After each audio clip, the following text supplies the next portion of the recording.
কিভাবে বুঝবো যে আমাদের দোয়া আল্লাহ তাআলার কাছে কবুল হয়েছে? ভাইরা আমার, দোয়া কবুল হয়েছে এরকম নিশ্চিত হওয়ার মতো কোনো সুযোগ বা কোনো উপায় কোরআন এবং হাদিস থেকে জানা যায় না যে হ্যাঁ এই দোয়া কবুল হয়ে গেছে লিখে দেওয়া যায়, নিশ্চিতভাবে বলে দেওয়া যায়। তবে এই সম্পর্কে মুসনাদ আহমদে বর্ণিত আবু সাঈদ খুদরি রাদিয়াল্লাহু তাআলার একটি হাদিস আছে। সেই হাদিসটি আমাদের মাথায় থাকা দরকার। সেটি হলো, নবী করিম সাল্লাল্লাহু আলাইহি সাল্লাম বলেছেন যে বান্দা আল্লাহর কাছে যদি, কোনো মুসলমান যদি আল্লাহর কাছে কোনো দোয়া নিবেদন করে, দোয়া কবুলের অন্যতম প্রধান শর্ত হলো হালাল উপার্জন। সেটি ঠিক থাকার পর যদি কেউ দোয়া করে এবং সে যদি কোনো অন্যায় কাজের জন্য দোয়া না করে এবং আত্মীয়তার বন্ধন ছিন্ন করার জন্য দোয়া না করে, অর্থাৎ খারাপ দোয়া যদি না করে, তাহলে আল্লাহ তাআলা অবশ্যই তার দোয়া কবুল করেন। সেটার তিনটা প্রক্রিয়া আছে। এক, সে যা চাইছে আল্লাহ তাআলা সেটাই দিয়ে দিয়েছেন, হয়তো একটু আগে বা পরে। দুই, আল্লাহ তাআলা সে যা চাইছে সেটা দেন নাই, কিন্তু আল্লাহ রাব্বুল আলামিন এর বিনিময়ে তাকে আজর, পুরস্কার কিয়ামতে এমন দিবেন যেটা এর চাইতে অনেক বড়। তিন, আল্লাহ রাব্বুল আলামিন তার দোয়াটা যেটা সে চাইছে হুবহু সেটা দেন নাই, কিন্তু আল্লাহ তাআলা তার বিনিময়ে তার এমন ক্ষতি থেকে তাকে হেফাজত করেছেন যেটা সে দোয়ায় উল্লেখ করে নাই। তিনভাবে তার দোয়া কবুল হতে পারে। অর্থাৎ ইমানদারের দোয়া এটা বিফলে যায় না যদি সে শর্ত পূরণ করে দোয়া করতে পারে। অতএব দোয়া কোনো না কোনো ভাবে কবুল হয়, এতটুকু নিশ্চিত। তারপরও বিভিন্ন উলামায়ে কেরাম, বিভিন্ন ইমামগণ তাদের অভিজ্ঞতার আলোকে বলেছেন যে দোয়ার পর এরকম পরিবেশ হলে, মানসিক পরিস্থিতি এরকম হলে সেই দোয়াটা আল্লাহর কাছে কবুল হয়েছে বলে সুধারণা করা যায়। এটা হলো তাদের অভিজ্ঞতার ব্যাপার, এটা কোনো কোরআন হাদিসের বর্ণনা নয়। তারা বিভিন্ন সময় অভিজ্ঞতা দ্বারা এটি দেখেছেন যে দোয়ার সময় এরকম পরিস্থিতি হলে, মানসিক পরিস্থিতি এরকম হলে সেই দোয়া পরবর্তীতে কবুল হয়েছে দেখা যায়। এটা শুধুই অভিজ্ঞতার ব্যাপার, এটা দিয়ে দলিল বা প্রমাণ দেওয়া যাবে না কোরআন হাদিসের আলোকে।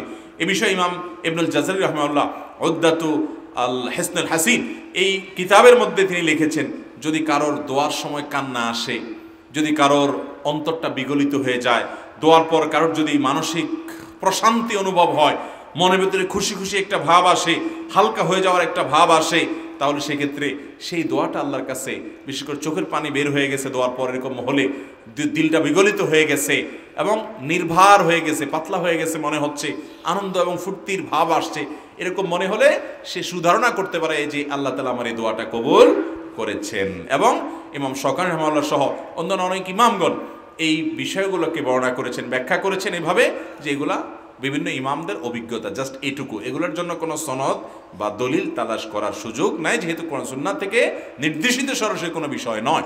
অতএব দোয়া কবুল হয়েছে এটা নিশ্চিত বলা কঠিন, কিন্তু এই সমস্ত আলামত দেখে অভিজ্ঞতার আলোকে অনেক উলামায়ে কেরাম ইমামগণ বলেছেন দোয়া কবুল হওয়ার ব্যাপারে সুধারণা করা যায়, নিশ্চিত ধারণা নয়। তবে ওই যে হাদিস বলেছে এটা মাথায় রাখতে হবে, শর্ত পূরণ করে দোয়া করলে সে দোয়া বিফলে যাবে না ইনশাআল্লাহ।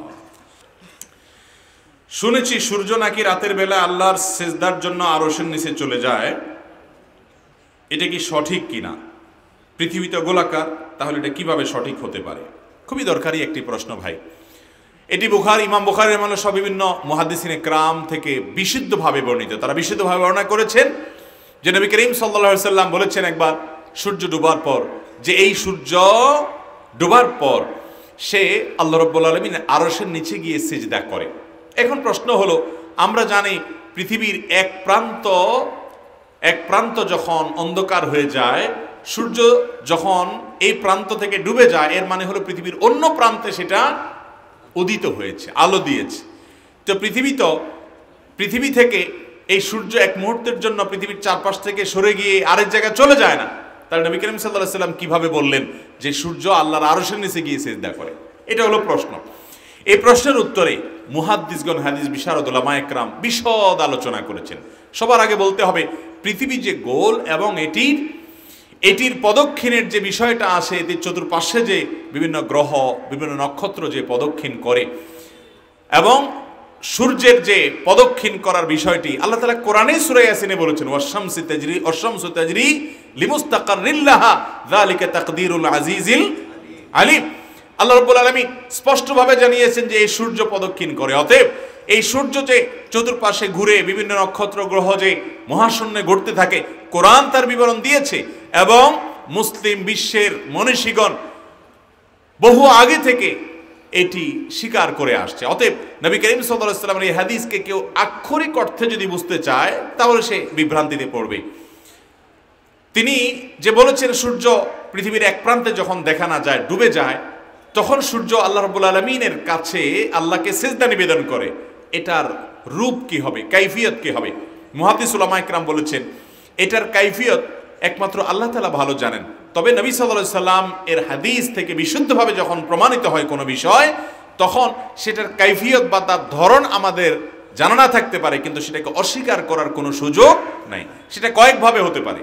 একটা ভাবে এরকম হতে পারে, অনেকগুলো ব্যাখ্যা মুহাদ্দিসিন ইকরাম দিয়েছেন। তার একটা এমন হতে পারে যে সূর্য তার কাজই করতে থাকে, কিন্তু তার মতো করে সে সিজদা করে। কারণ আপনারা জানেন আল্লাহ রাব্বুল আলামিনের জন্য জমিনের যত, ধরাপৃষ্ঠের যত সৃষ্টি আছে সকল সৃষ্টি আল্লাহকে সিজদা করে, কিন্তু প্রত্যেকের সিজদা হয় ভিন্ন ভিন্ন। একটা গাছ সিজদা করে, তার সিজদা হলো আল্লাহ রাব্বুল আলামিনের নির্দেশের আনুগত্য করা। আল্লাহ রাব্বুল আলামিন তাকে যে জন্য সৃষ্টি করেছেন এবং যে জিনিসটা তার ভিতর দিয়ে রেখেছেন সেই সার্ভিস সে আজীবন দিয়ে যাওয়া, এটা এক প্রকারের সিজদা তার জন্য। অতএব সূর্য সে এক প্রান্ত থেকে যখন অন্য প্রান্ত সে চলে যায়, ওই সময় আল্লাহ রাব্বুল আলামিন তাকে আল্লাহকে সিজদা নিবেদন করার মতো তার জন্য উপযোগী কোনো ব্যবস্থা রেখেছেন যে সে সেভাবে আল্লাহকে সিজদা নিবেদন করে, এবং সেই সিজদা আরশে আজিমকে লক্ষ্য করে সে নিবেদন করে। ওইটাই নবী সাল্লাল্লাহু আলাইহি সাল্লাম বুঝিয়েছেন, এবং এটার আরো নানামুখী ব্যাখ্যা, বিশদ আলোচনা মুহাদ্দিসিন ইকরাম করেছেন। আমরা শুধুমাত্র এই একটি ব্যাখ্যাই নিলাম, যেটা আমাদের বোঝানোর জন্য যথেষ্ট, যে পৃথিবীর এক প্রান্ত থেকে যখন আরেক প্রান্তে চলে যায়, ওই সময় সিজদা নিবেদন করে সূর্য, তার মতো করে সিজদা নিবেদন করে। একটা পিপিলিকা, একটা গরু, একটা ছাগল, একটা মুরগি, একটা হাঁস, যে কোনো সৃষ্টি আল্লাহ রাব্বুল আলামিনের আনুগত্য করে, এবং প্রত্যেকে আল্লাহ তাআলার তাসবিহ নিবেদন করে, যেমনটি কোরআনে বলেছে যে ইমিন শাইইন ইল্লা ইউসাব্বিহু বিহামদি। দুনিয়াতে এমন কোনো শাই নাই, এমন কোনো জিনিস নেই যে আল্লাহ তাআলার তাসবিহ পাঠ করে না, নিবেদন করে না। এখন আপনি যদি তাসবিহ পাঠ করা মানে যদি বলেন কই গাছে তো সুবহানাল্লাহ বলে না, কই মাছে তো সুবহানাল্লাহ বলতে আমি শুনি না, তাহলে এটা আপনার বোকামি হবে। সে তার ভাষায়, আল্লাহ রাব্বুল আলামিন জানেন যে কিভাবে সে তাসবিহ নিবেদন করে। ঠিক একইভাবে এই সূর্য আল্লাহ তাআলার কাছে সিজদা নিবেদন করে। শুধু তাই নয়, হাদিসে আসছে আল্লাহর কাছ থেকে অনুমতি প্রার্থনা করে যে এক প্রান্ত থেকে আমি অপর প্রান্তে যাচ্ছি, এখন যাব কিনা। তো আল্লাহ তাআলা যদি বলেন তাহলে সে ঘুরতে থাকে। আবার এক প্রান্ত ঘোরার শেষ করার পর আবার অনুমতি চায়, আল্লাহ তাআলা আবার অনুমতি দেন। কিয়ামত যেদিন হবে সেদিন আল্লাহ তাআলা তাকে বলবেন না, তুমি আর পদক্ষেপ করার অনুমতি নাই, এবং সেদিন কিয়ামত হবে। এই জন্য পশ্চিম দিক থেকে সেদিন সূর্য উদিত হবে, পাল্টা উদিত হবে। এই জন্য আল্লাহ রাব্বুল আলামিনকে সিজদা কিভাবে সে নিবেদন করে, তার এই পদক্ষেপ কর অবস্থার মধ্যেই সেটার কাইফিয়ত বা ধরন আল্লাহ তাআলা ভালো জানেন। কারণ আলমুল গায়বের সব বিষয়, সকল কাইফিয়ত বা ধরন ইমানদার বেঈমান যেই হোক না কেন, পৃথিবীর মানুষ সব রপ্ত করতে পারে না। যদি গায়েবের সব কিছুই আপনি রপ্ত করে ফেলেন, তাহলে আর আল্লাহ রাব্বুল আলামিনকে আল্লাহ হিসাবে আপনি স্বীকৃতি দিলেনটা কি? এই জন্য আল্লামা ইকবাল বলেছেন, জু সমঝ মে আ গই ও ফির খোদা ক্यों कर हुआ। যে আপনার বুঝের মধ্যে যাকে ক্যাপচার করে ফেলছেন, তার সব আপনি ধরে ফেলতে পারছেন, সে আবার আল্লাহ হলে কিভাবে? আল্লাহ তো সেই মহান সত্তা যে আপনি তাকে অ্যানালাইসিস করে, গবেষণা করে তার সব কিছু আয়ত্ত এবং রপ্ত করে ফেলতে পারবেন না। তিনি তো অসীম, তিনি তো সসীম নন। আপনার আমার বুঝ এবং বুদ্ধি এটা সীমিত। অতএব নবী আকরাম সাল্লাল্লাহু আলাইহি সাল্লাম থেকে বিশুদ্ধভাবে বর্ণিত এই হাদিসকে মুহাদ্দিসিন ইকরাম প্রত্যেকেই এটার চমৎকার ব্যাখ্যা দিয়েছেন, এবং বলেছেন যে এর কাইফিয়ত বা ধরন আল্লাহ তাআলাই সবচাইতে ভালো জানেন। তবে এটি বিশুদ্ধ হাদিসে বর্ণিত।